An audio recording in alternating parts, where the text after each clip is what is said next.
Get ready for an explosive showdown in the heart of Ruston's Creek. Our story, bikers terrorize a small town, but delivery driver has a secret weapon, captures the moment when a seemingly ordinary delivery driver surprises everyone by standing up to a ruthless biker gang. Tensions escalate, windows shatter, and bullets fly in the final confrontation that will keep you on the edge of your seat. If you're curious to find out how this peaceful town turned into a battleground and how one courageous individual managed to protect it, then stay tuned and listen to the entire tale from start to finish. Don't forget to subscribe to our channel for more riveting stories like this. Your support helps us continue bringing you action-packed adventures, and we can't wait to share more incredible content with all of you. Riley Carter's white delivery truck rumbled steadily down a dusty, two-lane highway that cut through the heart of rural Wyoming. Clouds of chalky dirt rose behind her vehicle, only to drift away into the crisp morning air. The landscape was quiet, rolling hills dotted with grazing cattle, a few scattered barns, and the occasional windmill turning under the faint breeze. At first glance, everything appeared peacefully mundane. It was exactly what Riley wanted. After years in the military, she'd grown used to moving around. She'd served overseas in multiple deployments, intel missions, training exercises, you name it. Life in special forces had been exhilarating, but the cost was high. Eventually, she realized she couldn't sustain that lifestyle forever. The trauma, the endless cycle of deployments, the knowledge that every day could be her last, she'd had enough. So she chose to find a simpler path, away from the bustle of city life and the clamor of military bases. She wanted somewhere she could finally relax and just be normal. She'd settled into this small Wyoming town called Ruston's Creek a few months earlier. The place was quiet, inhabited by farmers, ranchers, and a few long-haul truck drivers. It was the kind of tight-knit community where everyone knew everyone else's name, and neighbors still offered help without expecting anything in return. Most folks in Ruston's Creek recognized Riley as the new delivery driver for Mountain Express Supplies, the local service that brought groceries, spare parts, and other essentials from bigger towns an hour away. The job was straightforward, even monotonous sometimes, exactly what she was looking for. What little they knew about her past came only from brief conversations, a polite mention of her having served in the military, but no details offered. She didn't want to stand out. Whenever someone pressed for more, Riley would smile politely and divert the topic. Occasionally, a hint slipped out in casual gestures, how she straightened her back whenever the clock struck an hour, a subtle readiness in her stance when an engine backfired. But no one in Ruston's Creek suspected she was anything more than a well-trained, conscientious driver. This early morning was no different. She was en route to deliver a shipment of livestock feed to the Brannigan Ranch, a few miles outside of town. The local radio station crackled to life with a country tune, but then quickly cut to a news brief. The announcer mentioned a rise in biker activity in the region. Apparently, a group had been roaming from county to county, causing disturbances. Some farmland had been vandalized. A few out-of-state plates had been spotted, raising suspicion among local authorities. Riley's ears perked up. It sounded like petty crime, but there was an undercurrent of unease in the announcer's voice that caught her attention. She made a mental note to watch the roads more carefully. For now, though, she focused on her immediate task, delivering feed, earning her paycheck, and staying as inconspicuous as possible. Little did she know, her quiet life was about to collide head-on with that very biker group, testing every skill she thought she'd left behind. The Brannigan Ranch sat at the end of a winding dirt road, the gates adorned with a simple wooden arch that bore the family name. As Riley pulled up, clouds of dust billowed around the truck's tires, prompting a chorus of barks from the ranch dogs. She parked near a weather-worn barn and hopped down from the driver's seat, feeling the crunch of gravel under her boots. Mrs. Brannigan, a sturdy woman with silver streaks in her braided hair, greeted Riley warmly. "Right on time, dear. We sure appreciate you always coming through," she said with a smile, wiping her hands on her apron. "Let me get my boy to help you unload." Riley returned the smile. "Thanks. Just show me where you want everything." They headed over to the barn, chatting about the latest local gossip. The older woman mentioned strange motorcycles passing by late at night, their engines rumbling loud enough to spook the horses. Riley listened quietly, noting every detail. She casually asked if there had been any serious trouble. Mrs. Brannigan sighed. Not yet. Mostly they just tear up the dirt roads, throw empty beer cans, and yell nonsense. But folks are getting nervous. Our sheriff's a good man, but we're not exactly equipped for a big gang of troublemakers if that's what this is. Riley nodded, hiding her growing concern behind a calm expression. Probably drifters. Let's hope they move on soon, she offered, keeping her voice level. Inside, though, her instincts stirred. She remembered how rowdy biker groups could escalate quickly. Harassment, vandalism, and sometimes worse. It was always smart to stay alert. After unloading the feed, Riley accepted a cup of homemade lemonade. She exchanged a few pleasantries with the Brannigans, then headed back to her truck. Her radio buzzed with updates from the dispatch, listing the next few deliveries. There was a farm that needed fencing supplies, a diner that needed restocking, and then she'd finish the day at a local mechanic shop. Nothing out of the ordinary, yet. On her way out, she spotted 3 bikes parked near the ranch's main fence. Their riders weren't in sight, but the motorcycles were heavily modified, sporting dark paint jobs and menacing decals. It was unusual to see bikes like that in these parts. A sense of unease settled over her, and she caught herself unconsciously checking for a sidearm she no longer carried. Shaking off the habit, she climbed back into her truck and started the engine. As she rolled past the motorcycles, she noticed a single occupant standing off to the side, leaning against a post. The man wore a leather vest adorned with patches she didn't recognize. He lifted his gaze, locked eyes with her, and gave a slow, mocking grin. Something about it set her on edge, but Riley kept her expression neutral and continued driving. The day was far from over, and she had a feeling this was just the beginning of a bigger problem. Riley made her next few deliveries without incident, though the image of that man's smirk haunted the back of her mind. She tried to dismiss the uneasy feeling, focusing on the mechanical repetition of her job: park the truck, drop off the supplies, collect signatures, move on. Yet, she found herself constantly scanning the mirrors for motorcycles. By the time she reached Rosie's Diner, an old-fashioned eatery with a bright neon sign, the sun was high and the lunch crowd had begun to gather. She parked alongside the curb, letting the engine idle for a moment as she surveyed the parking lot. No bikes. She exhaled in relief, grabbed her clipboard, and hopped down to start unloading boxes of fresh produce. Rosie's Diner was bustling. Farmers, local shop owners, and even some tourists passing through had stopped for a midday meal. Rosie herself, a petite woman in her early 50s with a head full of curly red hair, rushed out to greet Riley. "Hey there, sugar. Heard any news on those rowdy bikers?" she asked, her tone a mixture of curiosity and concern. Riley shook her head. "Not much. Just saw a few bikes near the Brannigan Ranch. They didn't bother me, but they sure looked out of place." Rosie snorted. "I bet. We've had a handful of them pop in, order coffee, and leave without paying. Sheriff asked me to report any trouble, but what can I do?" She shrugged helplessly.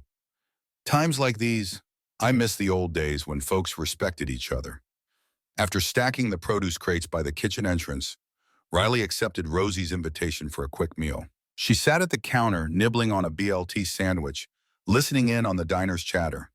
Conversations kept drifting back to the same subject. The bikers who'd been tearing up back roads, loitering on private property, and sometimes picking fights in outlying towns. Rumors circulated that this wasn't just any random group, but a faction of a bigger gang eyeing territory for something more sinister, perhaps drug trafficking or stolen goods. The stories sparked memories of intel briefings Riley had attended during her service. Gangs often started small, testing local authorities' responses, gauging how easy it would be to operate. If they met little resistance, they expanded their activities. She couldn't help but feel the tension mounting. Finishing her sandwich, Riley paid for her lunch and headed back outside. The afternoon sun cast long shadows across the street. She still had 2 more deliveries before heading home. As she pulled away from the diner, she saw in the rearview mirror 4 motorcycles cruising down the road. They came into town slowly, deliberately, as if surveying the area. Her pulse quickened. "Stay calm," she reminded herself. "This isn't your fight." But a voice inside her whispered that it might soon become exactly that. In a small town like Ruston's Creek, there weren't many places to hide if this gang decided to make trouble, And trouble was something she was all too familiar with handling. The next stop on Riley's route was a small farm just beyond a wooded patch near the northern edge of town. The place belonged to the Gonzalez family, who specialized in organic produce and sold it to local stores and restaurants. As she neared the property, she spotted more bikes, two riders cruising slowly along the tree line, turning their heads as if they were scouting the farm. Riley felt her shoulders tense. Pulling up to the farmhouse, she parked and stepped out to greet Mr. Gonzalez, a wiry man in his 60s. He seemed rattled. His gaze kept darting toward the tree line. "Senorita Carter," he said in a low voice, "did you see those men? They come around too often these days." Riley followed his gaze. "Yes, I saw them. Have they been bothering you?" He exhaled heavily. "Not directly, but they watch. Sometimes they rev their engines at night, drive by slowly. My daughter is afraid to go outside after dark. I told the sheriff, but he can't be everywhere at once." Understanding the sense of vulnerability, Riley placed a comforting hand on his shoulder. "I'm sure they'll move on soon," she lied. The truth was, she had a gnawing sensation that these bikers were here for more than just a quick scare. Still, she lifted a box of supplies from the truck, trying not to show any concern. Mr. Gonzalez pointed to a storage shed near the back of the property. "Leave them in there, please. I'll sort them out later." As Riley walked, she scanned the perimeter. The bikers had disappeared from sight, but the hum of distant engines told her they were still around. Instinctively, she found herself cataloging strategic points: the barn's location, the angle of the gravel roads, the line of sight from the farmhouse windows. Old habits died hard. Once she finished unloading, Mr. Gonzalez thanked her, slipping her a small basket of fresh strawberries as a token of gratitude. He added quietly, "I heard rumors these men might be involved with some bigger operation, maybe a cartel from out of state. They're testing this area because it's quiet, with wide open spaces." Riley's mind flashed back to intelligence reports she'd read during her tours in remote regions overseas. Criminal groups always sought places with minimal law enforcement and scattered populations. The same principle applied here in Wyoming. She forced a smile. "Take care," she said, before making her way back to the truck. She started the engine, trying to brush off her growing sense of dread. But with every mile, every glimpse of leather-clad bikers on the roads, her old instincts screamed that it was only a matter of time before their intimidation turned into something worse. And though she'd come here for peace, Riley was no stranger to standing her ground when the stakes rose. The final delivery of the day was to a local mechanic's shop, Walker's Auto, where farmers and ranchers brought their pickups and tractors for repairs. The shop was run by two brothers, Dave and Luke Walker, friendly, honest men who prided themselves on fair pricing and quick turnarounds. It was located at the edge of a sprawling lot filled with rusted cars, salvaged parts, and a few half-finished projects. By the time Riley arrived, the sun was dipping low, painting the sky with pastel hues. She backed her truck up to the garage bay, hopped out, and waved at Luke, who was covered in grease. "Hey there, Riley," he called, wiping his hands on a rag. "Got our shipment of tires?" Riley nodded and opened the rear door of the truck. She handed him the clipboard to sign. "Yep, should be 5 sets plus some miscellaneous parts," she said. "Where's Dave?" Luke grimaced. "He went to grab some dinner, but I wish he'd hurry back. I'm a little uneasy being here alone." "Trouble?" Riley asked, trying to keep her tone casual. Luke hesitated, then shrugged. "Not directly. Just been hearing all this talk about those bikers prowling around.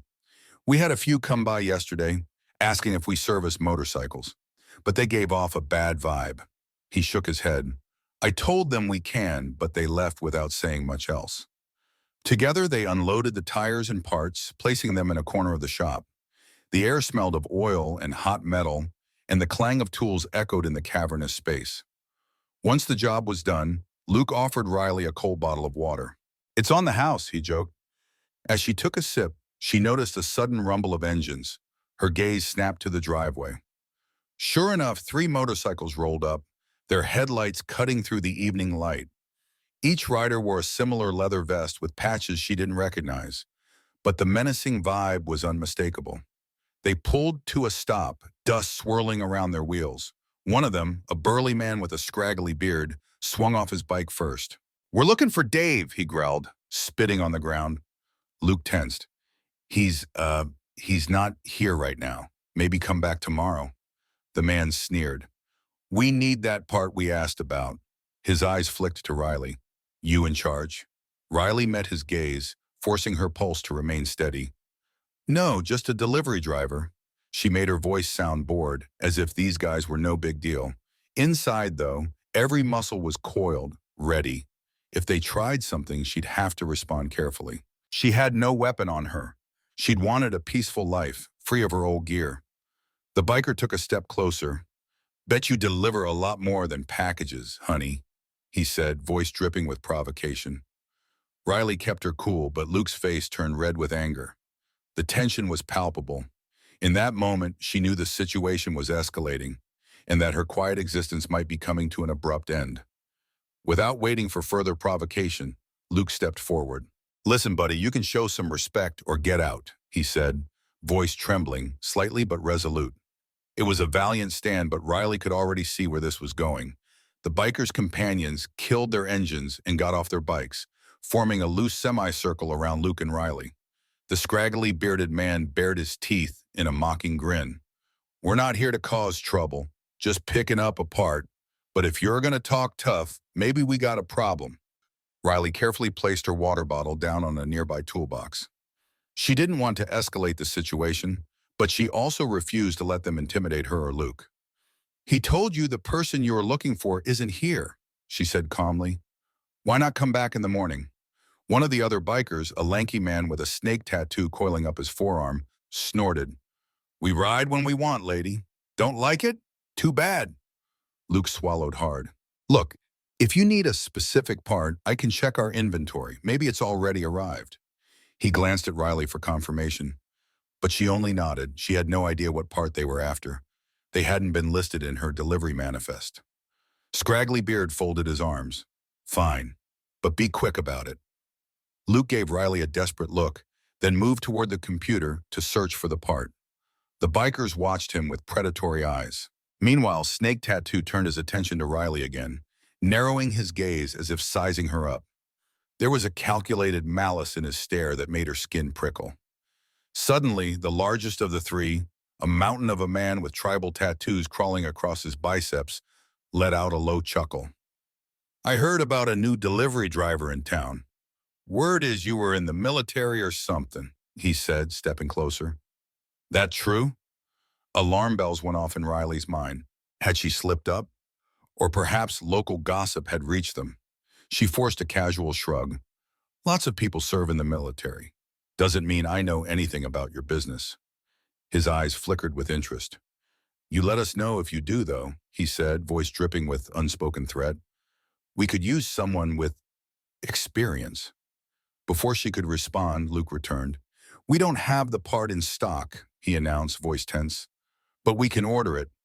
Scraggly Beard scowled, spitting again. Waste of time. He motioned for the others to mount up. We'll be back tomorrow. Tell Dave we ain't waiting long.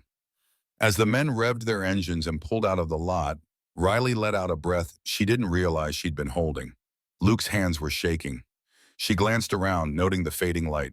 Her day was supposed to be over, but something told her this was just the start of a bigger fight, and that she wouldn't be able to stand idly by when things went downhill. That night, after finishing her delivery route and locking up the truck at the Mountain Express depot, Riley headed back to her small rental house on the outskirts of Ruston's Creek. The dim glow of the porch light guided her up the short gravel path. She was relieved to be home, alone, but safe, or so she hoped.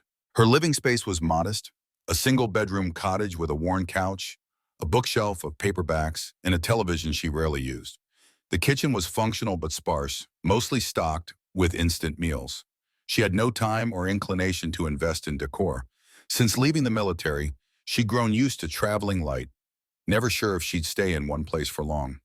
Kicking off her boots, she headed straight to a locked trunk in her bedroom closet. Inside were relics of a past she'd tried to leave behind.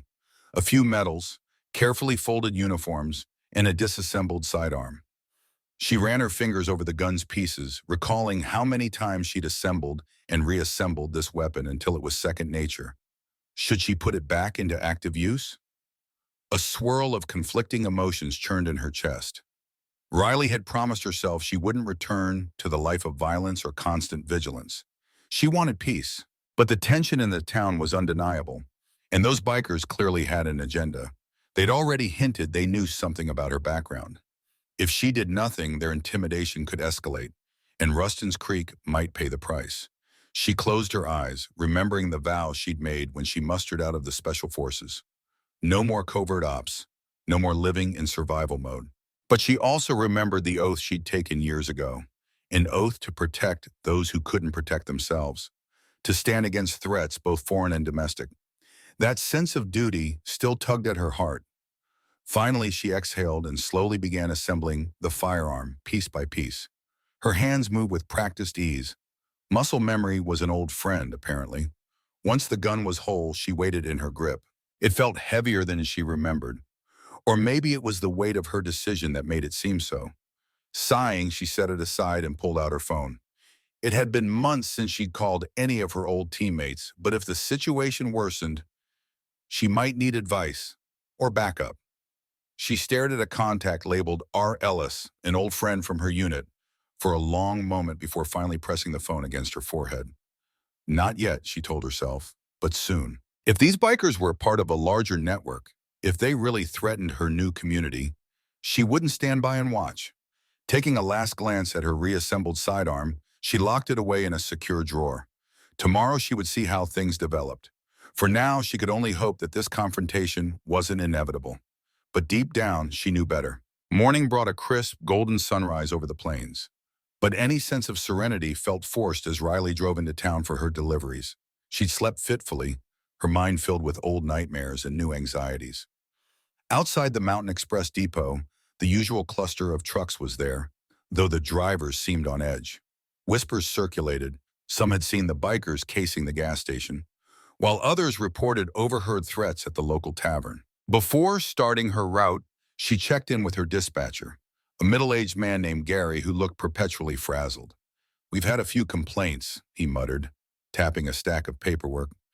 "Missing packages, claim tampering, and rumor has it those bikers might be behind it." Riley nodded, frowning. "Any direct evidence?" Gary sighed. "Not yet, but we're telling all drivers to be extra careful. Keep an eye on your truck at all times. If you see anything suspicious, call the sheriff." "You got that, Carter?" "Got it," she replied, keeping her tone professional. She loaded up her truck with the day's deliveries, then set off on her usual route, though usual seemed far from how she felt. The first few stops went smoothly enough, but at the fourth location, a small feed store near the county line, she spotted a trio of bikes parked across the street. The riders lounged on their seats, smoking and watching her intently. Riley paid for her cargo, politely chatted with the store owner, all while maintaining an outward calm. Her senses were on high alert, though. She wondered if they'd follow her once she left. Sure enough, when she drove away, they roared to life behind her. She checked her mirrors, noting their formation. They weren't trying to hide their presence. They wanted her to know she was being tailed. For about 10 miles, they shadowed her, sometimes revving their engines as if to unsettle her nerves. Determined not to let them rattle her, Riley kept her speed steady and her eyes on the road. Eventually, the bikers peeled bomb into a side dirt path. She exhaled slowly, shoulders aching from tension. The experience served as a grim reminder that conflict was looming. Her route took her to a ranch on the outskirts of Ruston's Creek, where she was supposed to deliver fencing materials. Upon arrival, she found the gate locked and no one in sight. The rancher was usually prompt, often waiting by the gate with a wave and a handshake. Today, the place seemed eerily deserted. She double-checked the address, then climbed out of the truck. A muffled noise caught her attention. A scuffle, perhaps, coming from behind the barn. Heart pounding, Riley walked carefully around the side of the structure, hand hovering near her belt where she wished she had a holster. Turning the corner, she saw him, the rancher pinned against a wall by two leather-clad bikers, one gripping his shirt while the other rifled through his pockets. The rancher's face was pale with fear, a smear of blood on his cheek. Riley's stomach clenched. She set her jaw, mentally preparing for what she had hoped to avoid. There was no question now. It was time to intervene. Adrenaline hit Riley like a wave, but she forced herself to remain composed. Charging in recklessly could get someone hurt, maybe even killed. She took a split second to assess the scene. One biker was tall and lanky, the other shorter but stockier. The rancher looked winded, likely from a punch or head slam against the barn wall. Neither of the bikers seemed to have noticed her yet. Stepping forward, Riley cleared her throat loudly. "Hey, back off!" she shouted, her voice echoing in the still air. Both men whipped around, surprise flashing across their faces. She hoped the diversion would give the rancher a moment to catch his breath or slip away. "Who the hell are you?" the taller one snarled, tightening his grip on the rancher's collar. "Just a delivery driver," she said, keeping her tone steady. "Why don't you let him go before things get worse?" The shorter biker sneered. "Oh yeah? You plan on making it worse, lady?" He cracked his knuckles, stepping away from the rancher and towards Riley. She noticed the tattoo on his neck, some kind of skull emblem with a dagger. It looked like the same style she'd glimpsed on the other gang members. Riley raised her hand slightly, open-palmed in a seemingly defensive gesture. She needed to defuse this without revealing too much of her skill, or at least that was her initial plan. "I don't want trouble. Just let him be." A twisted grin spread across the shorter man's face. He lunged suddenly, swinging a meaty fist toward Riley's head. In one fluid motion, she ducked, sidestepped, and drove her forearm into his ribcage. The impact forced a grunt from him. Surprised by the speed and precision of her move, he stumbled backward. The taller biker cursed and released the rancher to join in. Now she was facing two opponents. Her mind slipped into a familiar mode. Analyze, react, control. The stockier biker recovered from the blow to his ribs and rushed again, arms outstretched. Riley pivoted, grabbed his wrist, and flipped him to the ground with a practiced judo throw. He landed hard, gasping for air. Before she could fully turn, the taller man managed to land a glancing strike on her shoulder. Pain flared, but she stayed focused. Twisting, she delivered a sharp elbow to his jaw, followed by a quick sweep of her leg to knock him off balance. He stumbled, cursing loudly, spittle flying. Breathing heavily, Riley scanned her surroundings. The rancher slumped to the ground, cradling his side, while both bikers struggled to regain their footing. She wondered if they had weapons. Another glance told her they hadn't drawn anything. Maybe they'd felt confident enough to rely on brute force alone. Now, though, their expressions were transformed from smug to uncertain. She stood with fists clenched, posture trained and composed. Her cover as a harmless delivery driver was wearing thin. She could almost hear her old commanding officer's voice in her head. Adapt and overcome. Always be prepared for the next move. She only hoped these men would realize they'd picked on the wrong person, and that they'd back off before this turned even uglier. Tension charged the air like static electricity. The two bikers glanced at each other, weighing their next move. Riley could see the flicker of doubt in their eyes. Her swift takedown had rattled them. Still, pride and anger burned in their expressions. "Who the hell taught you that?" muttered the taller one, rubbing his jaw. Riley didn't bother answering. Instead, she took a half step backward, positioning herself protectively between them and the rancher. The man was conscious but shaken. He stared at Riley with a mix of awe and relief. She spared a brief glance to ensure he was still breathing okay, then refocused on the threat. "You want more?" she challenged, her voice cool. She didn't want to continue the fight, but she also wasn't about to cower. The stockier biker spat on the ground, then grabbed his buddy by the arm. "Let's get out of here," he growled, eyeing Riley warily. "We'll tell the others about this." With that, they backed away, cursing under their breath, and stalked off toward their bikes, which were hidden behind a nearby tool shed. The engines roared to life moments later, and they tore off, leaving a trail of dust in their wake. Riley's heartbeat thundered in her ears as she rushed to the rancher's side. "Hey, you okay?" she asked, helping him stand. He winced, leaning on her for support. "Thanks," he mumbled, voice shaky. "They came here demanding money, said it was for protection. I refused, and they got rough." Riley felt a surge of anger. Extortion was a classic sign these bikers were settling in for more serious crime. They weren't just random troublemakers. "Let's get you inside," she said. "You need to check if anything's broken." They made their way into the ranch house. She helped him onto the couch, grabbed some ice from the freezer, and handed it to him for the swelling on his cheek. "You should call the sheriff," she advised, though she knew law enforcement resources in Ruston's Creek were limited. He let out a ragged breath. "I will." Thank you, miss. What's your name? Riley Sirbaum, she replied softly. Riley Carter. He managed a faint smile despite the pain. Riley, I owe you.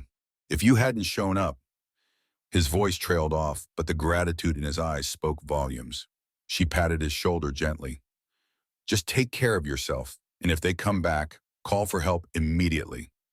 Leaving him with a phone in hand, she stepped outside, her mind spinning. This was no mere harassment anymore. The gang was extorting local farmers, trying to establish dominance. And they'd just discovered that one delivery driver in town wasn't as docile as they'd assumed. Riley braced herself against the barn wall, looking out over the empty road. She could practically feel the tension in the air, like a storm gathering on the horizon. If the bikers were part of a larger operation, they wouldn't let this challenge go unanswered. She'd done what was right, but she'd also undoubtedly escalated the conflict. She took a deep breath. There was no turning back now. The following days brought a surge of unease across Ruston's Creek. Reports of vandalism and intimidation spiked. The sheriff's office had its hands full responding to calls about the bikers breaking windows, spray painting threats on barns, and loitering near businesses. The local tavern was forced to close early one evening after several riders started a brawl inside.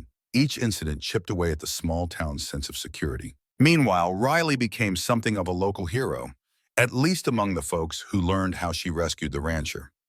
But her intervention also made her a target. She began seeing the bikes more frequently, parked conspicuously near her delivery stops or cruising past her rental house at odd hours. It was a silent warning. We know who you are. Realizing the stakes, Riley decided to reach out for backup. Late one night, she sat at her kitchen table staring at her phone. At last, she mustered the courage to dial the number for her old teammate, Rowan Ellis. The call rang 3 times before a familiar voice answered. Riley? Rowan's tone shifted from surprise to concern. Been a while. You okay? Riley explained the situation in clipped sentences, how a biker gang was threatening the town, her confrontation with 2 of them, the sense that this was spiraling out of control. Rowan listened quietly, then responded. You're not alone. I can head your way. Got a couple buddies who owe me favors, too. She exhaled in relief, tension easing from her shoulders. Thank you. Just be careful. Don't want to drag you into a mess. Rowan gave a short laugh. That's what we do, Carter. Give me a day or 2. Sit tight till then. By the time they hung up, Riley felt a small spark of hope. Help was on the way. However, she still needed to be prepared for whatever the bikers might try next. She spent the next day quietly gathering supplies. She had some old gear, night vision goggles, a few portable cameras. From the local hardware store, she bought extra locks, motion sensor lights, and a few other odds and ends that could be used to set up improvised defenses. The store owner looked at her curiously, but didn't ask too many questions. That evening, just as the sun began to set, Riley drove out to a secluded spot on the edge of town where she could experiment with setting up a small perimeter alarm. She rigged fishing line connected to tin cans, reminiscent of old field tactics. It was rudimentary, but might give her a critical early warning if someone tried to sneak onto her property. The familiarity of the process soothed her nerves. She was back in her element, planning, preparing. For better or worse, she was stepping fully into the role she'd left behind. A distant rumble of motorcycle engines floated across the plains, sending a chill down her spine. In her mind, she pictured the scraggly bearded biker and his cohorts, plotting their revenge. They wouldn't be content with small-time intimidation much longer. She had no doubt the gang's leadership would soon orchestrate a show of force. When that happened, Ruston's Creek needed to be ready to fight back. And Riley Carter, ex-Special Forces, was done hiding who she really was. The confrontation arrived sooner than Riley expected. Early the next evening, she was checking her truck at the depot when Gary rushed over, panting. Carter, you gotta see this. Sheriff's calling for backup. The bikers are on the move in a big group. Heart pounding, Riley peered down the main road into town, where she could hear the distinct growl of multiple motorcycle engines. A formation of at least a dozen bikes roared around the bend, carrying men wearing the same vest patches she'd seen before. Civilians scattered, shops hastily closed their doors. No one wanted to be caught in the path of the approaching storm. Riley sprinted to her truck, intending to follow them at a safe distance. Just then her phone buzzed. It was Rowan. "We're here," came the calm voice on the other end. "Got two guys with me, both ex-military. Where do you need us?" "Head towards the center of town," Riley directed, adrenaline spiking in her veins. "They're rolling in heavy. The sheriff might not be able to handle all of them." Hanging up, she started the engine and carefully tailed the motorcycles as they thundered down Main Street. The bikers slowed near Rosie's Diner, where the neon sign flickered apologetically. A few startled patrons peered through the windows. One of the bikers, presumably a leader, raised his hand. The group dismounted and spread out across the street, blocking traffic. Riley parked a short distance away, cut the engine, and slipped out quietly. She spotted the sheriff's cruiser approaching from the opposite direction, lights flashing, but sirens silent. Sheriff Caldwell, a sturdy man in his late 40s, emerged and took cover behind the car door. He shouted, "Stand down! This is sheriff's business." The lead biker, a man with a shaved head and intricate tattoos across his scalp, sneered, "We're done with your town's hospitality. Time you learn who's really in charge." He gestured, and two of his men began smashing the diner's windows with metal pipes. Rosie, terrified, ducked behind the counter. Anger and fear twisted in Riley's stomach. Enough was enough. She glanced around, noticing Rowan and two other figures slipping into position behind a parked SUV. Her backup had arrived. Catching Rowan's eye, Riley signaled with a curt nod. They would move on her cue. Just as a biker raised his pipe to swing at the diner's glass door, Riley stepped out from behind her truck, gun drawn but aimed at the ground. "Stop!" she commanded, voice resonating with the authority of her old rank. The men paused, turning towards her in surprise. Some recognized her from earlier altercations. The shaved head leader narrowed his eyes. "You again, the tough delivery girl." He spat. "We heard stories about you knocking around my men. Guess we'll have to teach you a lesson." In response, a shadow moved behind the bikers. Rowan and his companions emerged, weapons at the ready, but also pointed low, showing they meant business without firing the first shot. Sheriff Caldwell, emboldened by reinforcements, raised his handgun. "Lay down your weapons," he ordered. "This is your final warning." A tense standoff ensued, bikers glancing between each other, unsure how to proceed. Then one foolhardy rider fired a shot into the air, breaking the stalemate. Chaos erupted. Several bikers lunged for cover behind their motorcycles. Others swung pipes at the sheriff's cruiser, and two fired wildly in Riley's direction. She dove behind a concrete planter, adrenaline surging. Rowan returned fire in precise bursts, aiming to disarm. The sheriff took cover behind his car, radioing desperately for backup from the state troopers. In the case, Riley advanced in short dashes, using parked cars for cover, systematically pushing the bikers back. They hadn't expected this level of coordinated resistance. Within minutes, the cacophony of gunfire and shouting died down. A few bikers were on the ground, injured but alive. Others were pinned by Rowan's men. The shaved head leader lay face down in the street, cursing loudly as the sheriff secured his wrists in handcuffs. The rest were either fleeing or had surrendered. Breathing hard, Riley surveyed the damage. Broken glass littered the street. Bullet holes peppered the windows. But it seemed no innocent bystanders were critically hurt. As the sirens of approaching state troopers echoed in the distance, the people of Ruston's Creek began to emerge from hiding. A collective sigh of relief swept through the small town. The bikers, it turned out, were wanted in multiple states for extortion and racketeering. Their brazen assault on Ruston's Creek would be the last stand for many in the gang. Standing amid the wreckage, Riley felt both triumph and a pang of sorrow.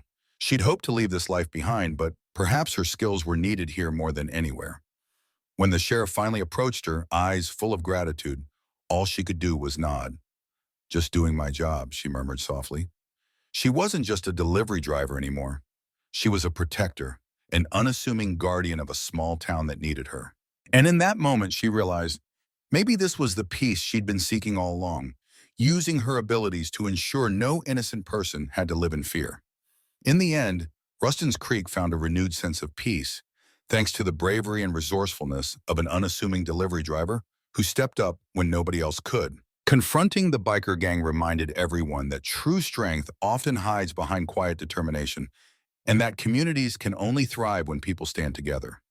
From a personal perspective, seeing neighbors rally around one another and witnessing an individual use past experiences for the greater good is truly inspiring. We hope this story leaves you with a sense of hope in the belief that unity and courage can prevail against even the toughest odds. We'd love to hear what you think.